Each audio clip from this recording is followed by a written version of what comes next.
Good afternoon to you, Uber Rubers and Tuberets alike. It's yet another short talk in the trailer park with that old guy. I kind of wanted to do sort of a free form riff here today. You know what I mean? Kind of like freestyling. In other words, there's not a lot of structure here. There's more like these uh, ill-stated complaints. uh, I've mentioned in the past that going to church on Sunday mornings. Sometimes when I come out of that place, I mean, I have to go, for a 3 or 4 hour walk, and basically deprogram myself again because, I mean, the load of guilt and the load of shame that I just feel so natural, taking on. I mean, it's a hell of a burden, and it's like, why am I carrying this around? And so there's a sense where I mentioned in one of my vids not long ago that the Lord saved me once upon a time, among other things, from suiciding out. And so when I'm in these moods, I guess we'd call them, and a lot of it has to do with Sundays. I'll be honest with you. I honestly think there's a spiritual warfare aspect to it, and so that's kind of what I wanted to talk about a little bit today. Is that if you ever get yourself into a position like I am right now, emotionally, mentally, I mean, I feel like a wreck. I feel like ugh, my life is just spinning, it isn't like anything really changed. It's like no earthquake happened, no emergency occurred.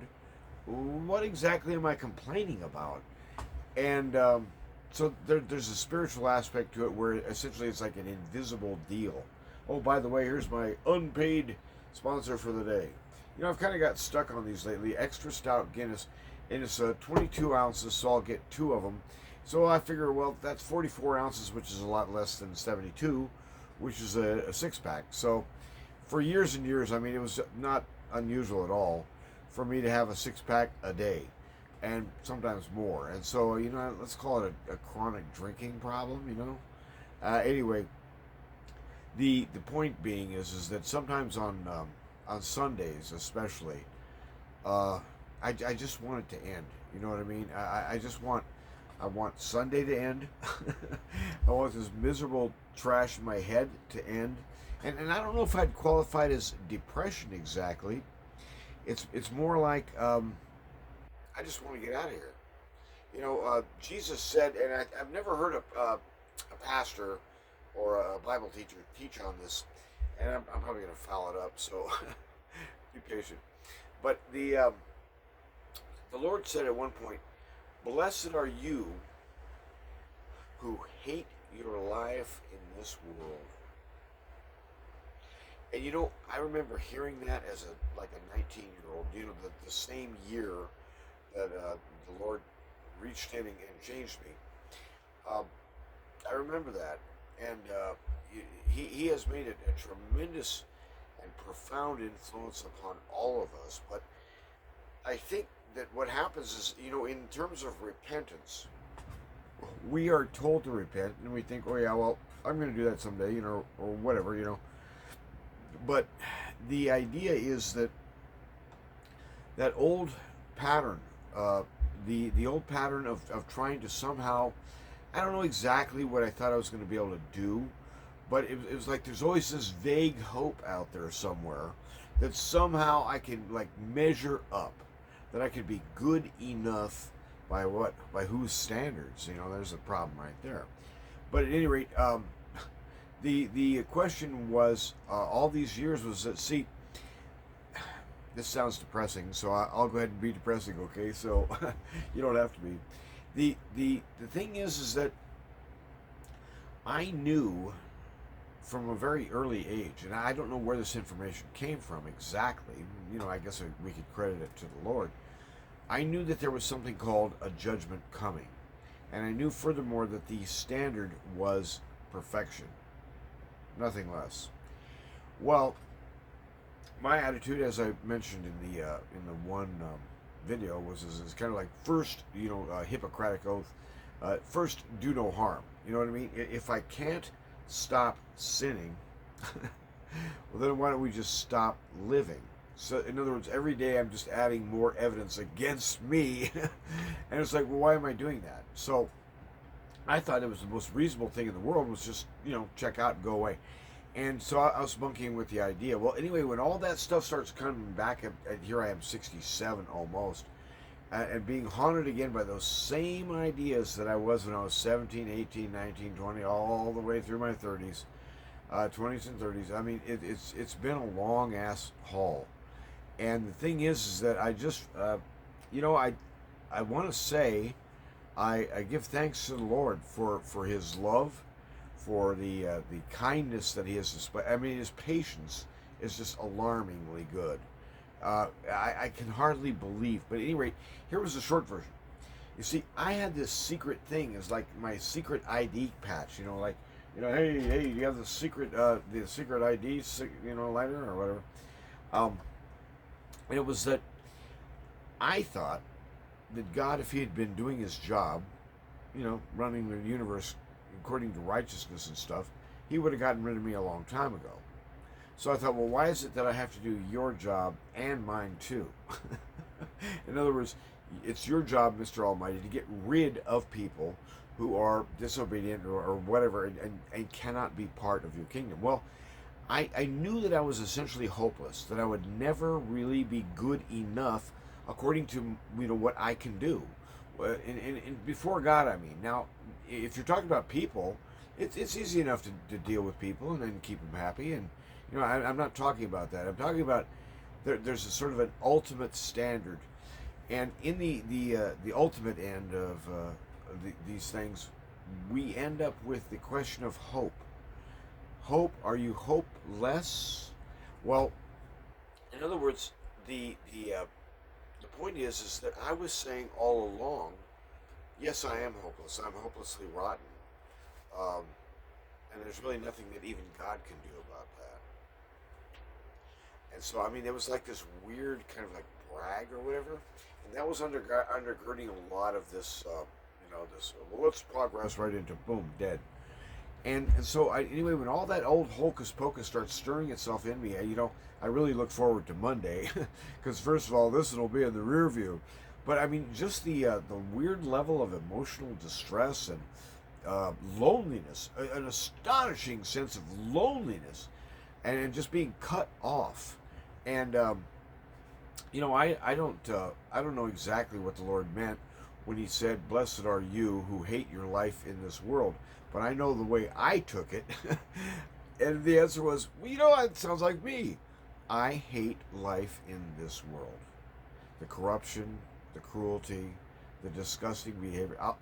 It's a beautiful world, or it was, and God has done remarkable things. But the disaster of the fall, it has permanently marred us so that we of ourselves can never be acceptable before God on our own. But that was the idea all along. That's what, in other words, He's been trying to get us to come around to that viewpoint all along. And here I was kind of like, boldly, proudly, ascertaining, well, apparently I'm the only one around here who has a spine and just do the right thing, and just end it. Just end it. And I don't want to end up, sounding like, some kind of depressing, weirdo kind of like thing. In other words, the good news comes into our lives as we really are. And see, this has been a huge part of the hocus pocus in my life, is that I always thought, well, first I got to kind of get my act straightened up, right? In other words, if I want God to bless me, I better be doing a good job, right? So I was always in terms of a reward and a benefit. Essentially, I'm trying to buy people off, if you'd like to know. And so the idea that the Bible brings into our world is that not only does he say, yes, you're right, the world really is a deeply corrupted, violent, horrible place in a lot of ways, and it really is hopeless to fix itself. But that's exactly what He said from the get-go. That, in other words, there was this whole idea that He's going to plan something called a new creation. And the centerpiece of this new creation, a new heavens and a new earth, you could say, would be the new creature. That would be the new Eve. In other words, the bridegroom comes, and here comes the bride. The bride is this um, group, astonishingly large, without number. We can't even count that high, of the faithful who have been redeemed and bought by the blood and renewed, and they're just vigorous and joyful and glad in his presence. But I'm not like that, right? In other words, I'm kind of gloomy. I'm kind of thinking, well, you know. And so, in other words, the problem is that the secret of my hubris and of my arrogance was that I thought I alone had the guts to face the fact that, let's face it, this is a hopeless enterprise. Not hopeless among men, but hopeless between a person and God. How shall I possibly ever please Him, whose standard is perfection? Well, if the standard of perfection is not applied to me, that is to say, the whole covenant idea, the Father cuts covenant not with some abstract group called humanity. He cuts covenant with His Son. And the deal is made there. Your life and your future was dealt with by another. And so we are in hands that we can be deeply confident that, yes, He knows what He's doing. And yes, this really is horrible. And yes, He's bigger than this. And so I just kind of wanted to think about that. You know, sometimes I go to church and I think, well, you know, I'm always trying to find this idea of, well, what's the good news, you know, in this particular message. And I have a hard time doing it, to be honest with you, lots of times. But the thing I just want to kind of get at, I'm into this about 12 minutes, and I don't want to kill you with this. When it feels hopeless, people always try to tell you, oh, things aren't that bad, right? That's what they do. When you feel like you're really worthless as a human being, what do people say? Oh, you shouldn't be so hard on yourself. But the Lord, when He's, you know, when I first came to Him, I didn't want to even be around Him because I thought, well, fundamentally, I'm with view to righteousness, I'm a monster, and you know, so I told Him, I said, hey, look, I'm just doing you a favor, okay? I'm keeping you safe by defending you from me. That was kind of my idea of love, okay? I was kind of a little on the twisted side. But yeah, that whole thing has outwitted me most all of my life. And I'm hoping by the time I hit 90, I can kind of get it figured out.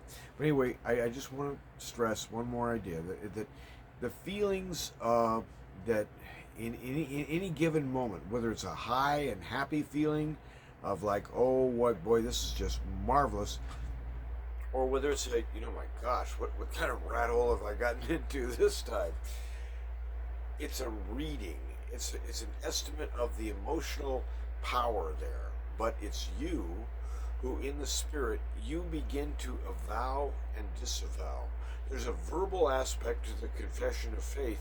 In other words, we confess with our lips Jesus is Lord, and He has risen from the dead.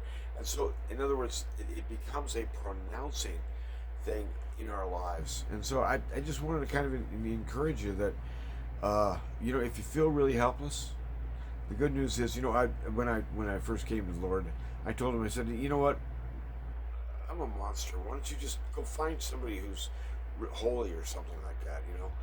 And He said, well, He didn't say this, but I imagined He said, so you think you're a monster, huh? You haven't seen half of it. In other words, He never tries to say, oh, tut tut, you're being too hard on yourself, or oh, things aren't really that, they shouldn't be so sad. None of that crap. He says, oh, you thought you were condemned? Well, let me show you the real story. And it's like, it's so hopeless. It's unbelievable that any human could ever attach hope to this disastrous, devilish, idiotic, chaotic rebellion that they have set off against our Maker. To think for a moment that could ever have possibly worked.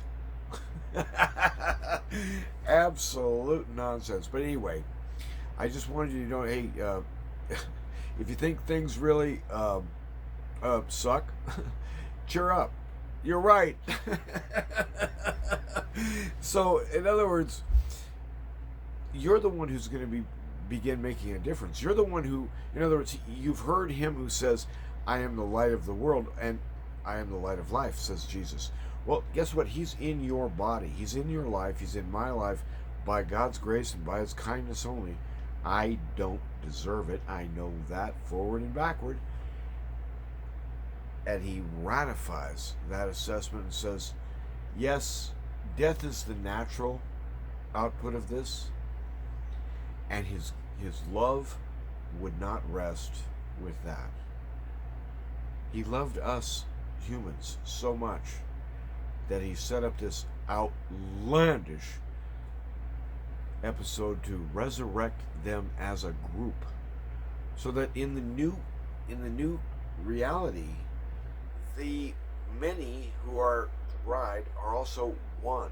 They're strictly speaking united, and they have no fighting, no squabbles, whatever.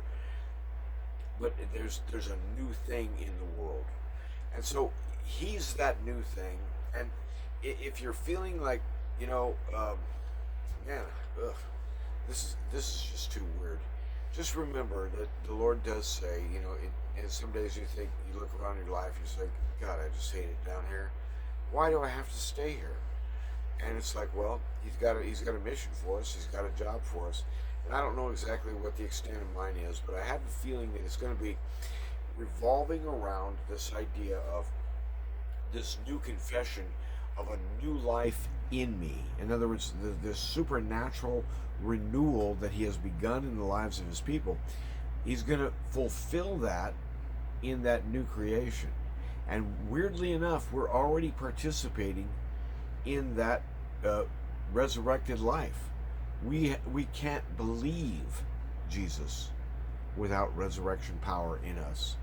And we are not the source of that. He's the resurrection. He's the life, and he's the hope. So our brag is about Jesus, right? We would hope. Anyway, when you think things are going to hell, you're probably right. But he's the one who's bringing in heaven and light. And he's going to use people just like you. Yeah, you're weak. Yeah, you're mixed up. Yeah, you're small. He loves that. He makes much of that. You guys have a good day, and God bless. And don't get down. Yes, things can be terribly depressing. And things are also built upon a joy that's unspeakable. The joy of the Father and the Son and the Spirit. It's, when we say that God is love, you have to have a multi-personal thing there, don't you? Father loves the Son, Son loves the Father loves the Spirit, Spirit loves the Son, blah, blah, blah, blah. In other words, in order for a phrase like God is love to even make sense, you have to have God loving God. And in that, it overflows. It's like a fountain of light. It's a center of truth and hope. It's all about Jesus. And so when you feel like you're down, admit it. You are. And he's the one who's going to lift you back up. God bless.